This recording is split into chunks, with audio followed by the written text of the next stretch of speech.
메신저 뉴스 첫 순서는 광주 양림교회 김현주 목사님의 서울동안교회 특별설교에 이어서 부산항서교회 나이츠 목사님, 경주남부교회 김상준 목사님입니다. 미국인 선교사들이 이 땅에서 가로사로 죽어갈 정도로 목숨을 내놓고 복음을 전도해준 그 덕분에 예수님 믿게 된 우리들이 후손들에게 신앙을 제대로 대물림하고 있는지 가정마다 신앙 점검을 해보는 추석이 되기를 당부하십니다. 1895년에 10월 8일에 일본이 명성황후를 시해하는 을미사변이 일어나게 됩니다. 그때 고종 황제가 자기 신변의 위험을 느끼고 언더우드 선교사님에게 신변을 부탁을 합니다. 그때 언더우드 선교사님이 한양에 있던 모든 미국인 선교사님을 다 모아서 밤마다 황제의 처소 밖에서 불침번을 서요. 그 당시의 상황을 유진배 선교사님이 자기 고향 땅에 있는 부모님에게 편지를 썼는데요, 이렇게 써 있습니다. 일본 사람들이 왕궁에 들어가 왕비를 비롯한 여러 여자와 군인들을 살해했습니다. 왕은 수비대가 지키고 있는데 저희 선교사들도 2명씩 밤마다 궁궐에 들어가 왕을 지킵니다. 우리가 기억해야 될 게 있어요. 미국인 선교사님들이 이 땅에 왔는데 격변하는 시기에 오셨어요. 자기 생명이 위험한 시기에 오셨어요. 근데 우리를 내버려 두지 않았어요. 미국 대사관에 도망가 있지 않고요, 전부 다 조선의 역사 속에 들어와 조선 사람들과 함께 했습니다. 그걸 여러분 기억하고 계셔야 합니다. 당시 선교사님들의 주된 사망 원인이 뭐냐? 과로사예요. 일을 너무나 열심히 하다가 몸이 지쳐서 다 돌아가셨어요. 자기 몸을 돌보지 않고 지나치게 열심히 사역하신 선교사님들, 우리는 잊지 않고 기억해야 합니다. 우리나라에 찾아온 미국 선교사님들 가운데 언더우드 선교사님과 유진배 선교사님 공통점이 있습니다. 4대째 한국에 남아서 자손들까지 사역을 하고 있습니다. 세브란스 병원 국제진료소장인 인유환 박사가요, 유진배 선교사님의 딸 샬롯벨의 손자입니다. 그러니까 유진배 선교사님의 사이가 지금의 한남대학교를 설립한 린튼 박사입니다. 이 인유환 박사의 형이 인세반 박사인데요, 지금 대전에서 활동을 하고 있고 유진벨 재단을 운영하고 있습니다. 유진벨 재단은 지금도 북한 결핵 퇴치 운동을 하고 있습니다. 유진벨 선교사님 묘지가 광주 호남신학대학교 선교동산에 묻혀 있어요. 지금도 많은 사람들에게 믿음의 이야기를 들려주고 있습니다. 사랑하는 동안교회 성도 여러분, 우리 동안교회 사명이 뭐예요? 삶의 현장을 하나님의 나라로. 동안교회 비전이 3개 있는데 한 가지 비전이 뭐냐면 아름다운 유산을 남기는 교회. 여러분의 사역 현장은 여러분의 가정, 여러분의 일터, 그리고 이 교회입니다. 이번 주는 흩어진 가족이 함께 모이는 추석 명절 기간입니다. 여러분은 동안교회를 다니니까 잘 모르시겠지만 이렇게 교육 훈련을 시키는 교회가 한국 교회 안에 많지 않습니다. 불과 몇 개 안 돼요. 오늘 교회 주보를 보시면 그 거의 대부분이 뭐냐면 신앙 훈련에 관한 소식입니다. 이런 교회가 많지 않습니다. 이런 서비스를 받는 여러분들은 여러분의 가정에서 여러분의 자녀들에게, 여러분의 후손들에게 신앙교육을 철저히 시킬 수 있어야 합니다. 그렇게 할 때 여러분의 가정이 자녀들에게 아름다운 유산을 남기는 믿음의 가정이 되시기를 예수님의 이름으로 축원합니다. 한국 교회에서 가장 존경하는 신앙인을 꼽으라고 한다면 그 1순위가 주기철 목사님이에요. 한참 일제가 강하게 압제를 할 때 주 목사님 신사참배 반대를 하셨고, 그리고 항일 운동을 하셨습니다. 그래서 목회를 하면서 감옥을 내 집 드나들듯이 그렇게 드나드셨어요. 주기철 목사님이 하도 말을 안 들으니까 당신 목사하지 말고 당신 가족들 가서 평생 먹을 수 있는 돈을 줄 테니까 여기를 떠나라. 말을 안 듣죠. 그러니까 이루 말할 수 없는 고문을 해댑니다. 그래도 끝까지 주님 손을 놓지 않았습니다. 주 목사님이 순교하실 때가 1944년 4월 달이었습니다. 1년 뒤에 하나님은 우리 민족이 상상하지 못하고 생각하지 못한 광복의 빛을 우리에게 허락해 주신 줄 믿으시기 바랍니다. 그 이후로 한국교회가 더 결단하고 더 엎드려 기도할 수 있게 되었다는 것입니다. 우리 주 목사님의 아드님 주강조 장로님, 서울 영락교회 장로님으로 사역하시다가 사업가로도 성공하시고 또 극동방송이나 여러 선교를 위해서 애를 많이 쓰셨습니다. 그리고 그 손자 되시는 주승중 목사님, 장로회 신학대학교 교수님으로 사역하시다가 인천에 가면 주한장로교회라고 그 교회 지금 담임 목사로 얼마나 사역을 잘하고 계시는지 모릅니다. 그렇게 그 자녀 손들이 하나님 은혜 가운데 계속해서 뻗어가고 성장하는 모습을 보게 됩니다. 우리가 정말 목숨 내어놓고 그렇게 하나님 앞에 순교를 각오하고 주님 손 붙잡고 헌신하고 충성하고 봉사하며 나아갈 때 하나님께서는 그 믿음 안에 역사하여 주셔서 우리가 생각하지 못하고 상상하지 못한 놀라운 은혜와 복을 주시고 또 우리 자녀들까지 하나님 은혜로 이끌어 주실 줄 믿습니다. 여러분, 이 믿음으로 승리하시기 바랍니다. 우리 기독교는 자기만 예수님 믿고 천국 가는 종교가 아닙니다. 다른 영혼을 위하여 안간 힘을 다하여 전도해서 함께 천국 가는 그런 종교입니다. 나는 지금 누구의 이웃이 되어주고 있습니까? 사마리아인이 강도 만난 사람을 찾아다닌 것이 아닙니다. 그냥 눈에 띄었습니다. 무슨 이야기입니까? 우리가 조금만 관심을 기울이고 돌아보면 우리 주위에는 이런 사람이 많이 있다는 것입니다. 내가 볼 수 있다는 것입니다. 우물가의 여인은 예수님을 만난 이후에 자신의 동네로 뛰어들어가서 자신이 알고 있는 사람들에게 예수님을 증거했습니다.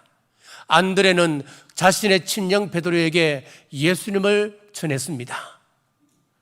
이렇게 성경의 대부분의 전도는 자신이 알고 있는 사람들에게 전했습니다.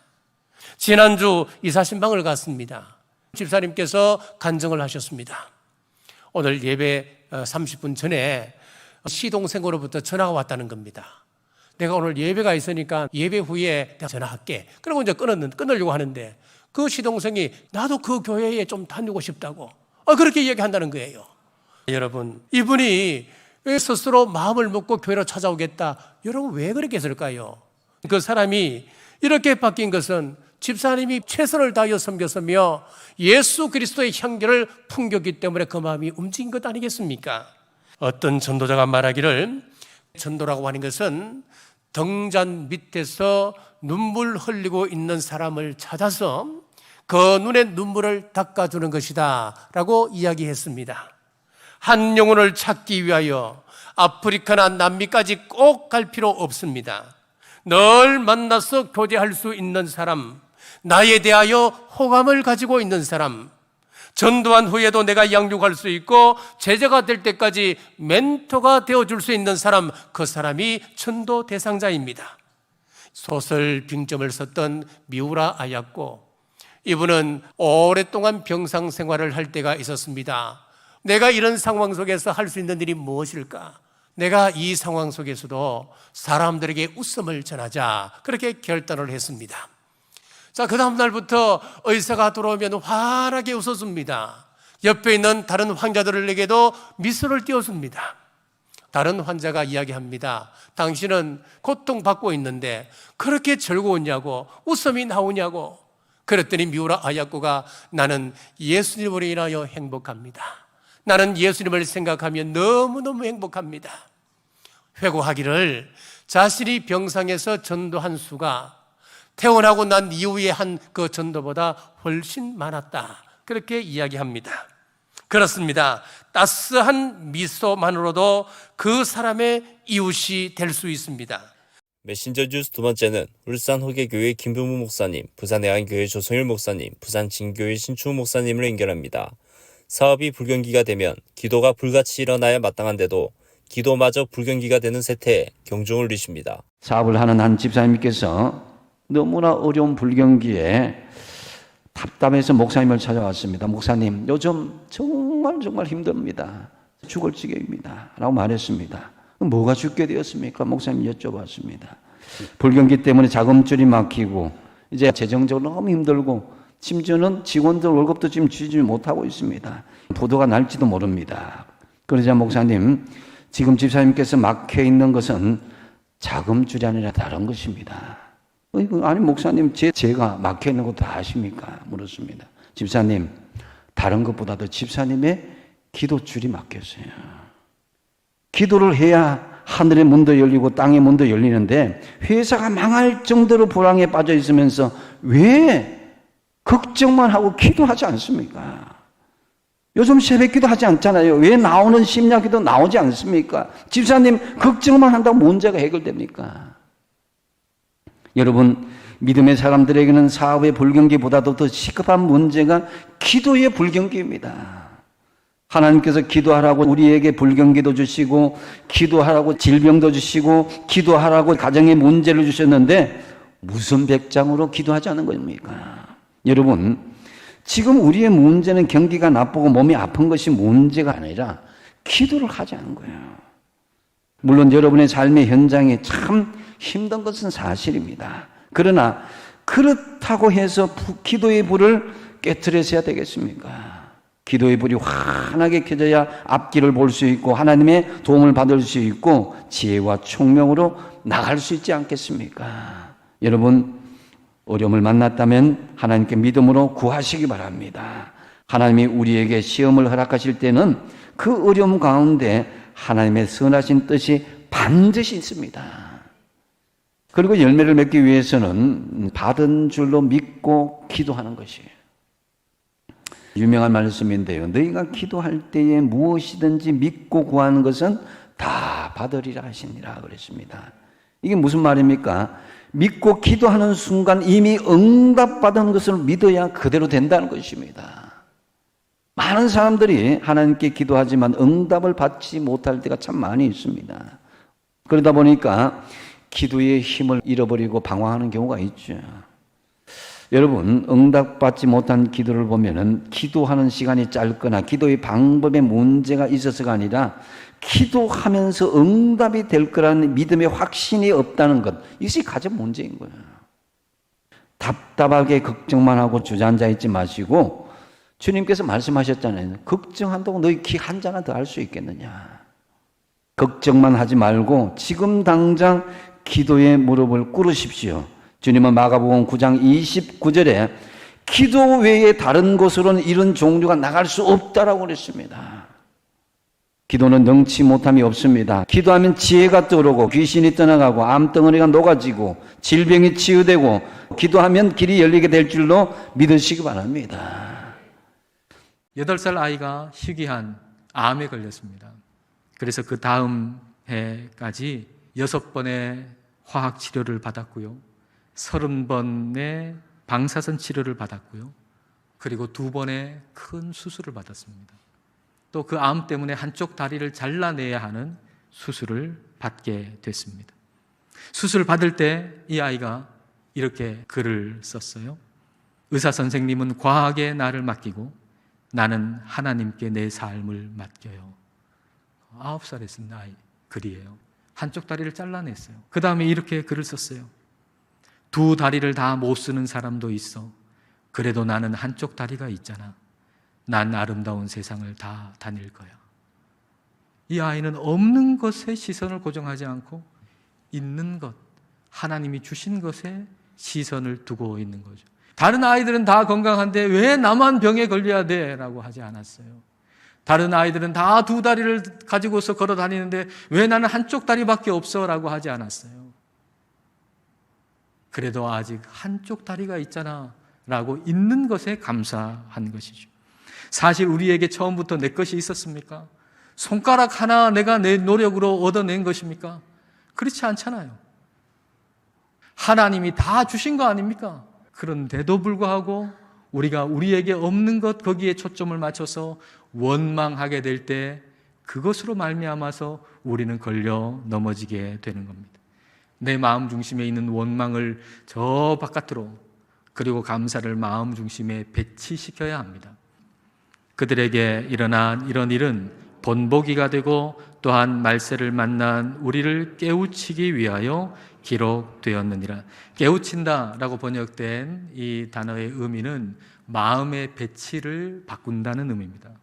하나님의 뜻과는 관계없는 세상적인 내 기대가 마음 중심에 있었는데 이 나의 기대를 저 뒤로 밀어내고 하나님만 바라보는 걸 마음 중심에 두는 거죠. 언젠가 참 마음에 와닿는 한 이야기를 읽은 적이 있습니다. 사람의 감정은 전염이 된다는 것입니다. 학교에서 돌아온 아이와 함께 식사를 나누면서 오늘은 무슨 재미있는 일이 있었니? 친구들하고는 사이좋게 잘 지냈니? 라고 물어보면 아이들은 학교에서 있었던 재미나는 일들, 그리고 친구들과 사이좋게 재미있게 지냈던 그 일들을 이야기합니다. 그리고 부모들은 아이의 행복한 이야기를 듣고서 또 덩달아 행복해집니다. 그런데 반대로 직장에서 있었던 힘들었던 일들, 그리고 싫어하는 사람들에 대한 험담을 나누게 되면 순식간에 행복했던 기억들은 사라지고 가족들의 마음 가운데는 불평과 짜증이 자리 잡게 됩니다.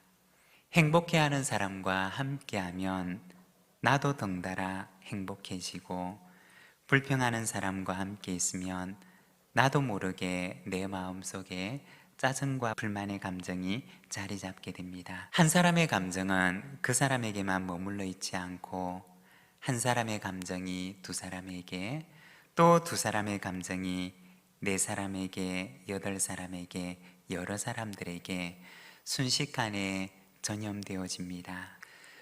우리는 감정의 배달부와 같습니다.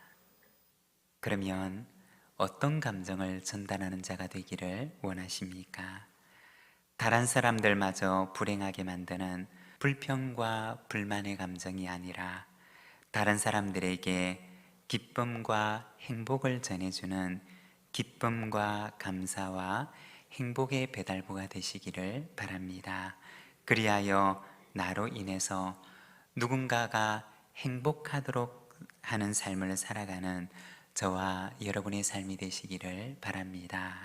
메신저 뉴스 마무리는 고향 삼성교회 김영석 목사님, 대전 제일교회 김철미 목사님, 남해주 변해동안교회 나강희 목사님으로 이어집니다. 가난한 나라에 해외 단기 선교를 나가면 감사로 충만하다가 돌아오면 그런 감사의 신앙생활을 못하게 된 까닭은 주님께 집중하기보다 주위 사람들과 자신을 비교하고 세상에 신경을 너무 쓰기 때문이라고 진단해 주십니다. 추석하면 감사의 계절입니다. 여러분, 참 안 되는 것 중에 하나가 이 감사예요. 알면서도 참 감사가 안 될 때가 얼마나 많은지 몰라요. 감사거리가 없다는 것은 비교 속에서 감사거리를 놓치기 때문에 그런 건데요, 내 욕심이 과하면 감사거리도 다 잃어버립니다. 우리 스스로 감사를 잃어버리면 그때부터 우리에게 기쁨이 사라진다. 옛 조상들은 어려움이 많아도 팔을 한가위만 갖다라, 팔을 한가위만 갖다라, 이런 말을 하셨어요. 왜 우리가 가장 사랑하는 가족들이 함께 모여서 오손도손 기쁨을 나눠야 되는데 그게 스트레스로 작용하죠? 물론 사람이니까 그럴 수 있습니다. 우리 인식 자체를 좀 바꿔야 되는 거예요. 작은 것 하나라도 감사하게 되면 이 감사가 나에게 뭘 주느냐, 큰 유익이 있는데 내 안에 기쁨이 솟아나기 시작한다는 거예요. 여러분, 우리가 근본적으로 좀 생각하면 사랑이란 게 뭡니까? 여러분, 사랑, 듣고 싶은 말 내가 해주는 것, 그게 사랑입니다. 우리 자식이 듣고 싶어하는 말이 있어요. 그러면 그 듣고 싶은 말을 부모가 해줄 때 그게 사랑이라는 거예요. 부모가 듣고 싶은 말이 있어요, 자식한테. 그러면 자식이 부모의 마음을 알아서 우리 부모님이 이런 말을 내가 할 때 우리 부모님이 좋아하시더라, 그걸 해주는 게 사랑이라는 거예요. 사랑. 그렇게 하기 위해서는요, 상대방의 입장에 서 보셔야 합니다. 상대방의 입장에서 보셔. 내 아내가 어떤 말을 들어야지 내 아내가 기뻐할까, 그걸 생각하면서 남편이 그 말을, 듣고 싶은 말을, 아내가 듣고 싶은 말을 해줘야지 그게 아내를 향한 사랑이라는 거예요. 아내로서 내가 내 남편이 어떤 말을 해줘야 내 남편이 즐거워할까, 그거 생각해서 해주는 게 남편을 사랑하는 거예요. 그러려면 상대방 입장에서 보셔야 돼요. 여러분들, 그런 상대방의 입장에서 보시면서 행복한 명절 보내시게 되기를 바랍니다. 서양에 사랑으로 하면 노동이 즐거움이 되고 사랑이 사라지면 노동은 고통이 된다 그랬어요. 전 부치는 거, 사과 깎는 거, 집안 청소하는 거, 이게 사랑으로 하는 게 되면 이거는 뭐예요? 노동이 아니라 즐거움이 된다는 거예요. 그런데 사랑이 식거나 없어지면 전 하나 굽는 것도, 사과 하나 깎는 것도, 집안 청소 하나 하는 것도 전부 다 고통이 된다는 거예요. 여러분, 우리가 서로 감사하면서 수고했다, 고맙다, 수고의 말과 축복의 말로 기쁨을 함께 누리는 추석 명절 되시기를 바랍니다. 세계적인 그런 자동차 경주가 있어요. 파리로부터 남아프리카의 세네갈 수도 다카르까지 5,000km 정도를 왕복하는 거예요. 그 10,000km를 약 2주에 걸쳐서 완주한 경주. 이게 파리 다카르 경주예요. 일명 지옥의 경주 혹은 죽음의 경주라고 얘기를 합니다. 이게 포장이 돼 있는 도로를 달리는 게 아니에요. 추운 사막, 막 이런 광야, 소위 말하면 오프로드를 달리는 거예요. 최고의 속도로 달리다 보면 낭떠러지 떨어져서 죽기도 하고. 근데 중요한 거는 하루에 몇 킬로를 달려야 되죠? 한 500km에서 600km를 달려야지 보름 동안 완주가 가능한 거예요. 그래서 그 구간에서 문제가 생겼다 그러면 그 구간은 말 그대로 아웃이 되는 거죠. 그런데 그렇다고 해서 전체를 다 포기하느냐. 그래서 다 합산해서 우승자를 가려내는 거예요. 이 파리 다카 랠리를 보면서 인생도 그렇겠다 이런 생각을 하게 되는 거예요. 우리 인생도 자기 구간이 있잖아요. 근데 어떤 분들은 굉장히 탁월하게 그 구간을 잘 마칠 수 있어요. 그렇다고 해서 전체가 다 우승한 건 아니에요. 솔로몬 말년에 그가 한 말이에요. 일의 결국을 다 들었으니 하나님을 경외하고 그의 명령들을 지킬지어다. 이것이 모든 사람의 본분이니라. 자기의 삶을 돌이켜 보니까 그는 지혜나 모든 소유나 명예나 권력이나 이 모든 것들을 다 쥐고 있었어요. 근데 그 모든 것들을 다 통틀어서 보니 결국은 뭐만 남아요? 그것들은 다 이 일을 위한 부록이었다는 거예요. 이 일이 뭡니까? 하나님 경외하고 그의 명령을 지키는 거였어요. 말씀을 붙잡고 그 말씀을 따라 내가 반응하는 거였어요. 그게 뭐예요? 하나님이 기회를 주신 우리 인생의 구간에 이루어야 할 일이라는 거죠. 따지고 보면 다 과정입니다. 무슨 과정이에요? 하나님 말씀 이루라는 과정이 지나지 않는 거예요. 아주 유명한 화가가 예수님의 얼굴을 그리는 그런 참 중요한 작업을 하고 있었기 때문에 자신의 영감을 쏟아부어서 그림에 몰두하고 있었습니다. 그런데 그 작업실 안에 있던 어린 제자 한 사람이 지나가다가 화판에 걸려 넘어지면서 그 작업실의 정적이 와장창 깨지고 말았습니다.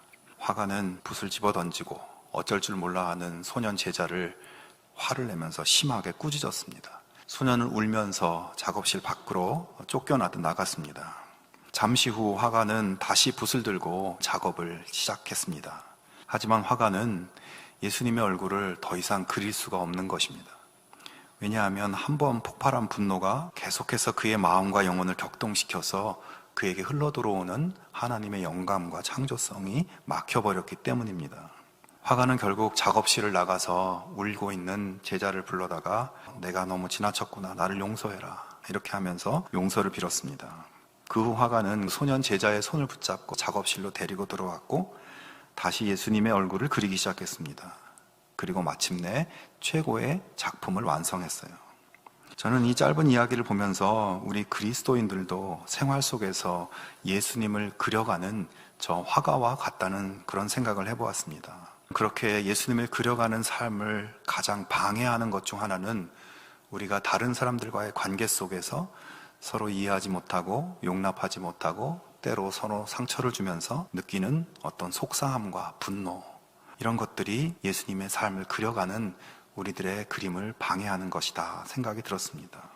이번 주간에 추석 명절이 있습니다. 하지만 사람들은 명절을 보통 때보다 더 힘든 시기, 또 불편한 긴장의 시간들로 느끼는 경우도 있습니다. 오랜만에 만나서 반가운 것이 아니라 잊고 지냈던 과거의 아픔이 되살아나면서 부정적인 감정이 다시 일어나기도 합니다. 화가 나는 일이 생기고 상처 주는 말이 날라와도 그것들에 격동하거나 노하지 말고 예수님의 평안과 넉넉한 마음을 계속 그려갈 수 있기를 주님의 이름으로 축원합니다. 목사님들의 말씀 전체를 들으실 수 있도록 전부 링크해 두었습니다. 아직 메신저 뉴스 구독을 누르지 않은 시청자님이 계시면 지금 구독과 좋아요, 알림 설정까지 부탁드립니다. 다음 주까지 안녕히 계십시오. 메신저 뉴스 김석규입니다.